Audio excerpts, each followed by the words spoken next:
அண்மைச் செய்தி நாமக்கல் மாவட்டம் எக்ஸல் பொறியியல் கல்லூரியில் 400க்கும் மேற்பட்ட மாணவர்களுக்கு வாந்தி மயக்கம் ஏற்பட்டுள்ளதாக தகவல் கிடைத்திருக்கிறது.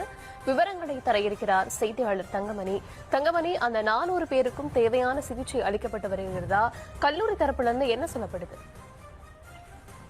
வணக்கம். நாமக்கல் மாவட்டம் குமராபாளையம் நெடுஞ்சாலை பகுதியில் எக்ஸல் பொறியியல் கல்லூரி செயல்பட்டு வருகிறது.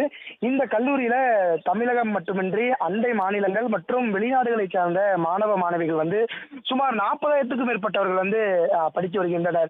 இந்த நிலையில்தான் கடந்த 2 தினங்களுக்கு முன்பு இந்த கல்லூரியில் செயல்படும் மாணவர் விடுதிக்கு அருகில் ஒரு மண்டபம் போல் அமைத்து அங்கிருந்து மாணவர்களுக்கு அந்த உணவுகளை தயாரித்து மாணவர்களுக்கு விநியோகம் செய்து வந்தனர்.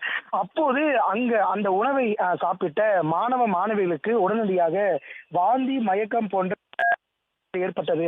இதையடுத்து சில மாணவர்கள் உணவு பாதுகாப்புத்துறை அதிகாரிகளுக்கு தொலைபேசி வாயிலாக தொடர்பு கொண்டு புகார் அளித்த நிலையில் நேரடியாக கல்லூரிக்கு வந்த உணவு பாதுகாப்புத்துறை அதிகாரிகள் மற்றும் நாமக்கல் மாவட்டத்தை சார்ந்த சுகாதாரத்துறை அதிகாரிகள் ஆகியோர் ஆய்வுகளை மேற்கொண்டனர். அப்போதுதான் பல திடுக்கிடும் தகவல்கள் என்பது இந்த கல்லூரியில கிடைத்திருக்கிறது. குறிப்பா ஒரு கல்லூரியில சமைக்க முடியாத அளவிற்கு அந்த கேண்டீன் ஒரு அடிப்படை வசதி கூட இல்லாமல் இருந்தது உணவு பாதுகாப்புத்துறை அதிகாரிகளுடைய ஆய்வில் கண்டுபிடிக்கப்பட்டது.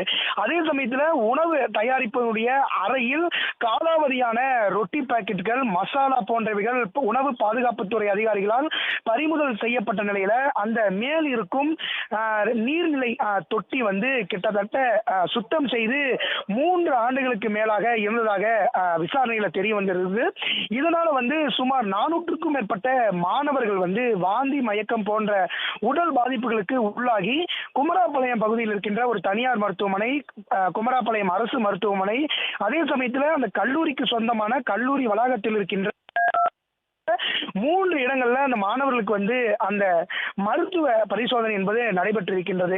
இந்த நிலையில்தான் இது சம்பந்தமாக நம்ம உணவு பாதுகாப்புத்துறை அதிகாரியிடம் கேட்ட பொழுது 400க்கும் மேற்பட்ட மாணவர்கள் பாதிக்கப்பட்டிருக்காங்க, 50க்கும் மேற்பட்ட மாணவர்களுக்கு தீவிர சிகிச்சை அளிக்கப்பட்டு இருக்கின்றது. ஏனென்று குறிப்பிட்டால் அவர்களுக்கு ஒரு முறை சிகிச்சை அளித்த பின்னரே அவர்களுக்கு மீண்டும் இந்த வாந்தி மயக்கம் போன்றவைகள் உடனடியாக வந்து விடுகிறது. இது எந்த காரணத்தினால் வருகிறது என எங்களுக்கே தெரியவில்லை.